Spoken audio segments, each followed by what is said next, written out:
आज हम लोग BSc second year inorganic chemistry का जो टॉपिक लेंगे वो है आयोनाइजेशन पोटेंशियल। ऑलरेडी हमने कुछ जनरल प्रॉपर्टी स्टडी की है, तो आज हम लोग आयोनाइजेशन पोटेंशियल देखेंगे।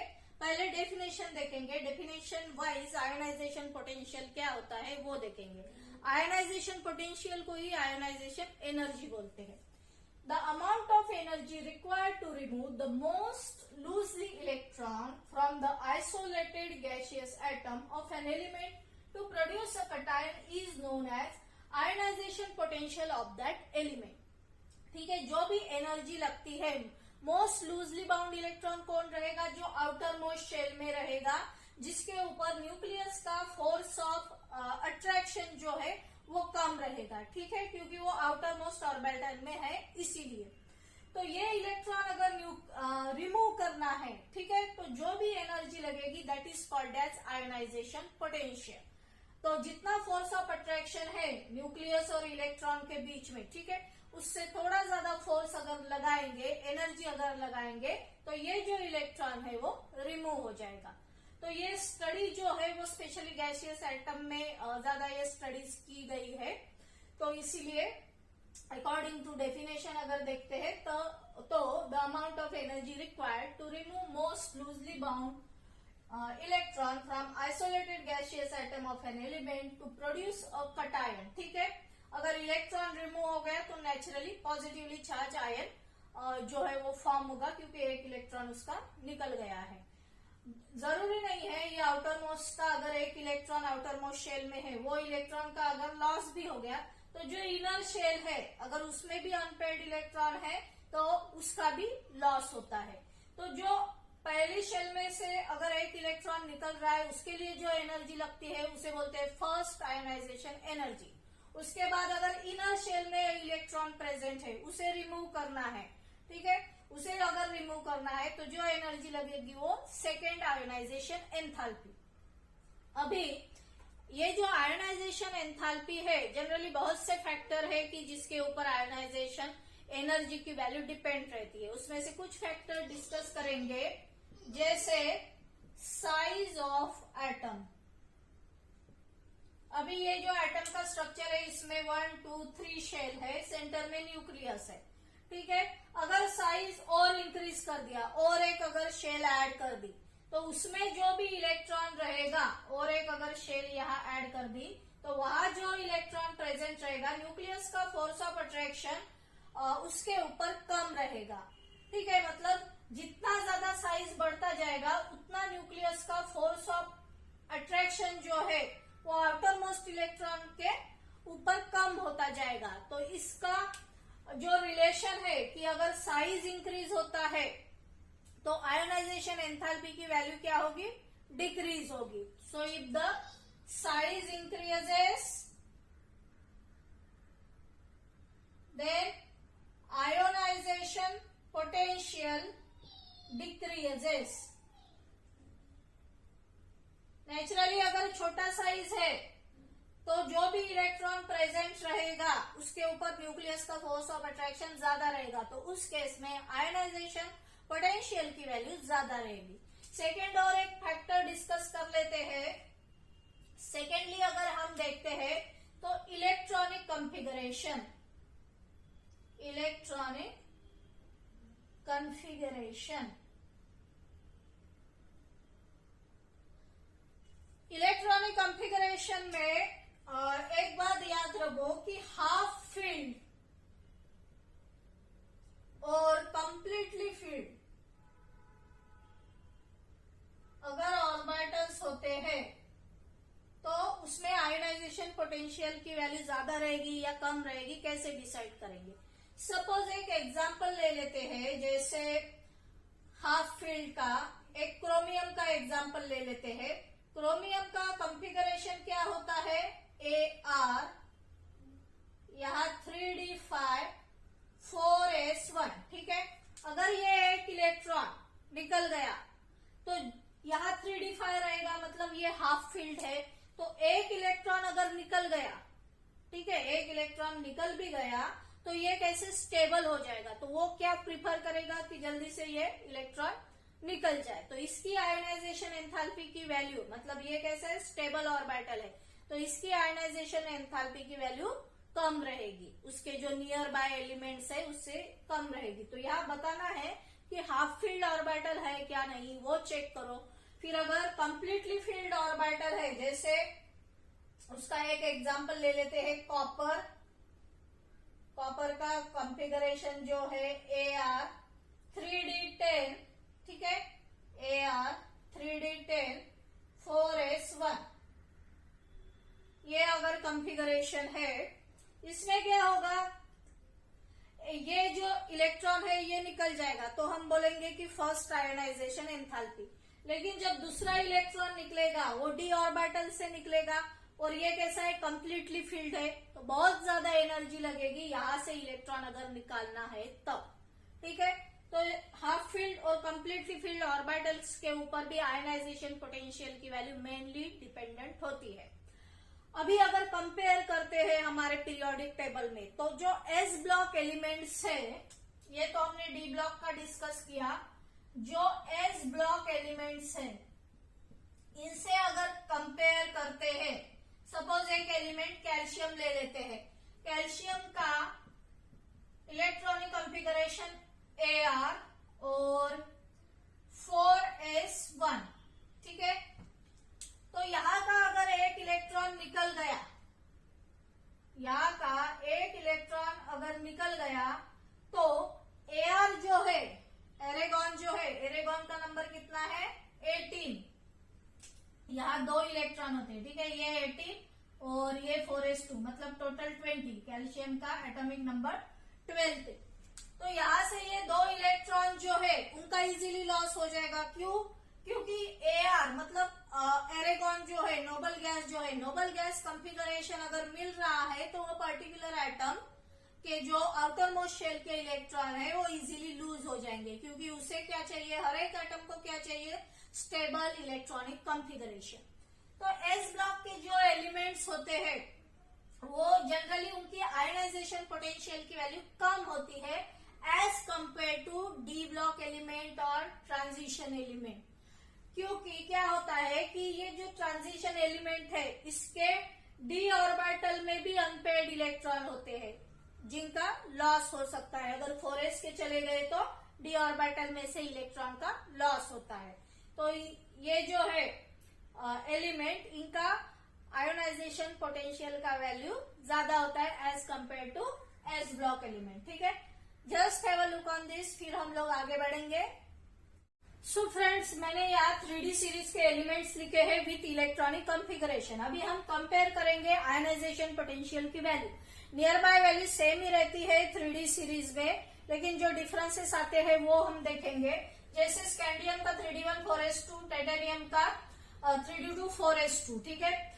यहाँ इसका 21 नंबर है, एटॉमिक नंबर इसका 22 है, तो नेचुरली न्यूक्लियर चार्ज इंक्रीज होगा टाइटेनियम में, तो ज्यादा फोर्स ऑफ अट्रैक्शन रहेगा आउटर मोस्ट इलेक्ट्रॉन के ऊपर, तो इसकी आयोनाइजेशन पोटेंशियल की वैल्यू 632 है, तो इसकी 659 हो जाएगी, ठीक है। आउटर मोस्ट इलेक्ट्रॉन के ऊपर जो है ज्यादा फोर्स एक्सर्ट करेगा न्यूक्लियस।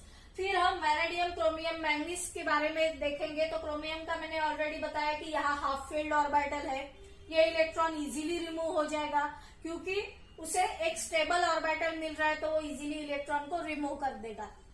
तो एज कंपेयर टू मैंगनीज, ठीक है, मैंगनीज के कंपैरिजन में ये जो है इसकी आयोनाइजेशन पोटेंशियल की वैल्यू कम रहेगी, और वैसे भी मैंगनीज में न्यूक्लियर चार्ज भी इंक्रीज हो रहा है, तो वैल्यू जो है वो ज्यादा ही रहने वाली है।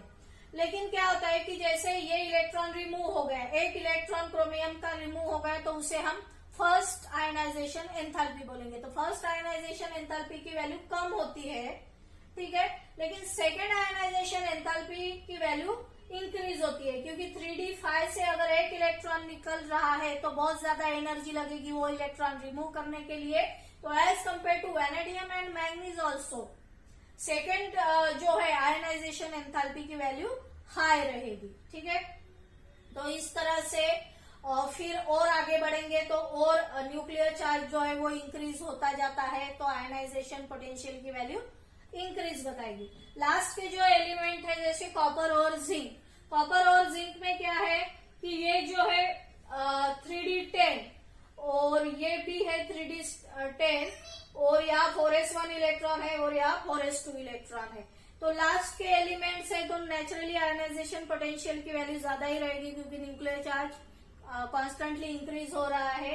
यहाँ अगर फर्स्ट आयनाइजेशन एंथैल्पी की वैल्यू देखते हैं तो इसकी फर्स्ट आयनाइजेशन एंथैल्पी की वैल्यू ज्यादा ही रहेगी क्योंकि एक इलेक्ट्रॉन रिमूव होके कम रहेगी क्योंकि एक इलेक्ट्रॉन रिमूव होके उसे 3d10 जो है एक स्टेबल कॉन्फ़िगरेशन मिल रहा है तो वो इजीली इसे रिमूव कर देगा। तो एज कंपेयर टू जिंक कम ही रहने वाली है। लेकिन सेकेंड आयनाइजेशन एंथैल्पी की वैल्यू एकदम सडन इंक्रीज होगा क्योंकि 3d ऑर्बिटल में से इलेक्ट्रॉन जो है वो निकल रहा है तो सडन इंक्रीज होगा सेकेंड आयनाइजेशन एंथैल्पी कॉपर के लिए। मतलब जिंक से भी, जिंक का अगर सेकंड इलेक्ट्रॉन भी रिमूव होगा तो वो 4s से ही रिमूव हो रहा है तो एज कंपेयर टू जिंक इसकी जो सेकेंड आयनाइजेशन एंथैल्पी है उसकी वैल्यू हाई रहेगी। तो इस तरह से आयनाइजेशन एंथैल्पी की वैल्यू वेरी करती है 3D सीरीज में। Just have a look on this, फिर हम लोग आगे बढ़ेंगे। फ्रेंड्स अभी हम देखेंगे कि ये एलिमेंट्स की रिएक्टिविटी कैसे होती है। जो एस ब्लॉक एलिमेंट्स है, एस ब्लॉक एलिमेंट्स को हम लोग क्या बोलते हैं, इलेक्ट्रो पॉजिटिव एलिमेंट्स। क्यों इलेक्ट्रो पॉजिटिव एलिमेंट्स बोलते हैं? क्योंकि ये जो एस ब्लॉक एलिमेंट्स है ये इजीली इलेक्ट्रॉन का लॉस कर देते हैं। ठीक है, रिएक्शन में होता क्या है, कोई तो भी इलेक्ट्रॉन का लॉस करेगा, दूसरा कोई तो भी इलेक्ट्रॉन का गेन करेगा। तो S block element electro positive charge लेते हैं इलेक्ट्रॉन का लॉस करके, हाईली इलेक्ट्रो पॉजिटिव एलिमेंट होते हैं। तो जनरली डी ब्लॉक एलिमेंट्स को भी हम लोग ट्रांजिशन मेटल्स भी बोलते हैं। Metals have a tendency to lose the electron. So generally क्या टेंडेंसी है इनकी, इलेक्ट्रॉन लूज करने की, लॉस करने की इलेक्ट्रॉन का और खुद को इलेक्ट्रो पॉजिटिव बनाने की। तो ये क्या है, अच्छे रिड्यूसिंग एजेंट्स। ठीक है, रिड्यूसिंग एजेंट्स। रिड्यूसिंग एजेंट्स क्या करते हैं, खुद के इलेक्ट्रॉन देगा और दूसरे को वो इलेक्ट्रॉन गेन करने के लिए बोलेगा। ठीक है, मतलब वो दूसरे को क्या कर रहा है, रिड्यूस कर रहा है, इसीलिए उनको क्या बोलते हैं, रिड्यूसिंग एजेंट्स। तो जो डी ब्लॉक एलिमेंट्स है उनके पास भी अनपेयर्ड इलेक्ट्रॉन होते हैं तो वो भी क्या करते हैं, इलेक्ट्रॉन जो है इजीली दे सकते हैं दूसरे के किसी एलिमेंट को, तो उनको भी हम लोग इलेक्ट्रो पॉजिटिव एलिमेंट बोलेंगे। लेकिन एस ब्लॉक एलिमेंट की क्या होती है, आयनाइजेशन पोटेंशियल की वैल्यू कम होती है। और जो डी ब्लॉक एलिमेंट्स है तो as compare D block elements की क्या होती है, आयनाइजेशन पोटेंशियल की वैल्यू हाई होती है। तो ज्यादा रिएक्टिव कौन रहेंगे, एस ब्लॉक एलिमेंट। ठीक है, क्योंकि इजीली इलेक्ट्रॉन का लॉस कर देंगे, इनकी आयनाइजेशन पोटेंशियल की वैल्यू ज्यादा होती है। तो इजीली ये जो है किसी भी रिएक्शन में इतना इजीली, मतलब as compare to S block element इतना इजीली पार्टिसिपेट नहीं कर पाते हैं क्योंकि इनकी आयनाइजेशन पोटेंशियल की value as compare to S block element high होती है। ठीक है, just have a look on this, फिर आगे बढ़ेंगे। सभी हम रेडॉक्स पोटेंशियल देखेंगे। स्टैंडर्ड इलेक्ट्रोड पोटेंशियल क्या होता है आप लोगों को पता है। जैसे स्टैंडर्ड कंडीशन मेंटेन की 1 मोलर सॉल्यूशन चाहिए, इलेक्ट्रोकेमिस्ट्री में हम लोगों ने ऑलरेडी देखा है कि redox potential, standard electrode potential या स्टैंडर्ड रिडक्शन पोटेंशियल किस तरह से कैलकुलेट करते हैं। Standard condition at 298 kelvin temperature, 1 atmosphere pressure, 1 molar जो है अपना सॉल्यूशन चाहिए और hydrogen electrode as a standard electrode लिया जाता है, उसका पेयरिंग किया जाता है जिस भी मेटल का स्टैंडर्ड इलेक्ट्रोड पोटेंशियल डिटरमाइन करना है। ठीक है, उसे रेडॉक्स पोटेंशियल बोलते हैं। तो हाइड्रोजन इलेक्ट्रोड का पोटेंशियल 0.00 वोल्ट या 0 वोल्ट जो है वो लिया जाता है जो फिक्स है। ठीक है, उसका कॉम्बिनेशन हम सपोज जिंक मेटल के साथ करते हैं तो जिंक का मेटल ZnSO4 के सॉल्यूशन में डीप करके रखेंगे तो वो हो गया जिंक का इलेक्ट्रोड, और दूसरी जो हाफ शेल रहेगी उसमें से हाइड्रोजन गैस पास करना है, और प्लेटिनम की प्लेट रहेगी नीचे, और वो जो डिप रहेगा प्लेटिनम का सरफेस वो HCl के सॉल्यूशन में डिप करके रखते हैं। तो इस तरह से कंस्ट्रक्शन डिटेल में हमने इलेक्ट्रोकेमिस्ट्री में देखा ही है। तो उसमें क्या होता है, सपोज हम लोग जिंक का लेते हैं तो जिंक क्या देगा, जिंक 2++2 इलेक्ट्रॉन दे रहा है। ये इलेक्ट्रॉन कौन एक्सेप्ट करेगा, ट्वाइस H+। ठीक है, ट्वाइस H+ कहाँ से आया, जो HCl का सॉल्यूशन हमने लिया है। ठीक है, हाइड्रोजन इलेक्ट्रोड हम लोग कंस्ट्रक्ट करते हैं, तो जो एसिड का सॉल्यूशन लेते हैं वो क्या कर रहा है, ये 2 इलेक्ट्रॉन एक्सेप्ट कर रहा है और हाइड्रोजन गैस में कन्वर्ट हो रहा है। ओवरऑल नेट रिएक्शन में क्या लिखेंगे, ये इलेक्ट्रॉन कैंसिल हो गए तो Zn plus twice H+ gives Zn2+, ठीक है, प्लस H2 मिलेगा। तो यहाँ क्या हो रहा है, ये जो जिंक है, ठीक है, जिंक का क्या हो रहा है, ऑक्सीडेशन हो रहा है। मतलब ये zinc as a reducing agent act कर रहा है। रिड्यूसिंग एजेंट जिसका ऑक्सीडेशन होता है वो कैसे एक्ट करता है, एज अ रिड्यूसिंग एजेंट, अपना इलेक्ट्रॉन दे रहा है जो दूसरा को कोई तो भी एलिमेंट जो है वो एक्सेप्ट कर रहा है। और इसका जो इलेक्ट्रोड पोटेंशियल है, ठीक है, पोटेंशियल भी मेजर किया जाता है, डिफ्लेक्शन देखा जाता है गैल्वेनोमीटर में, तो वो रीडिंग देता है कि कितना पोटेंशियल आया। तो यहाँ जिंक का जो पोटेंशियल आता है वो माइनस में आता है, -0.763 वोल्ट। ठीक है, वैल्यू क्या आती है, माइनस में आती है। तो यहाँ हम लोग क्या बोल सकते हैं, अगर ये जो मेटल है इसका क्या हो रहा है, ऑक्सीडेशन हो रहा है, और ये metal as a reducing agent act कर रहा है, तो ये मेटल अगर एसिड के साथ रिएक्ट करता है, ठीक है, HCl जो हम लोग HCl ले रहे हैं, एक्वस HCl, तो एसिड वाटर के साथ अगर मेटल रिएक्ट करता है और H2 गैस यहाँ क्या होता है, लिबरेट होता है। कब, जब उसका पोटेंशियल निगेटिव में है। ठीक है, वो मेटल का पोटेंशियल, जो ही मेटल का पोटेंशियल निगेटिव वोल्ट में जिसकी वैल्यू आती है वो क्या करेंगे, वो मेटल एसिड या वाटर के साथ रिएक्ट होके क्या लिबरेट होगा, हाइड्रोजन गैस लिबरेट होगा। तो जनरली जितने भी हम लोग फर्स्ट ट्रांजिशन सीरीज जो है देख रहे हैं, तो जितने भी मेटल्स है उनकी ये जो है स्टैंडर्ड रिडक्शन पोटेंशियल की वैल्यू निगेटिव आती है, कॉपर को छोड़ के। ठीक है, कॉपर के केस में क्या होता है, रिवर्स रिएक्शन होती है। यहाँ Zn2+ है तो यहाँ हम Cu2+ लिखेंगे। ठीक है, कॉपर Cu+ के भी स्टेट में रहता है और Cu2+ के भी स्टेट में रहता है। हमने Cu2+ स्टेट ली है, तो रिएक्शन जो है बैकवर्ड डायरेक्शन में जाएगी। तो यहाँ Zn की जगह हमने Cu2+ लिखा है, प्लस H2 लिखेंगे, और यहाँ क्या मिल रहा है, Cu प्लस ट्वाइस H+ मिल रहा है। ठीक है, अगर रिएक्शन इस तरह से हो रही है तो ये 2+ जो है और यहाँ ऑक्सीडेशन स्टेट 0 है, कुछ नहीं लिखा है। मतलब क्या हो रहा है, यहाँ ऑक्सीडेशन हो रहा है या रिडक्शन हो रहा है, यहाँ रिडक्शन हो रहा है। मतलब Cu2+ कैसे एक्ट कर रहा है, एज अ ऑक्सीडाइजिंग एजेंट। ठीक है, as a oxidizing agent act कर रहा है। इसका क्या हो रहा है, रिडक्शन हो रहा है, तो ये एज अ ऑक्सीडाइजिंग एजेंट यहाँ काम कर रहा है।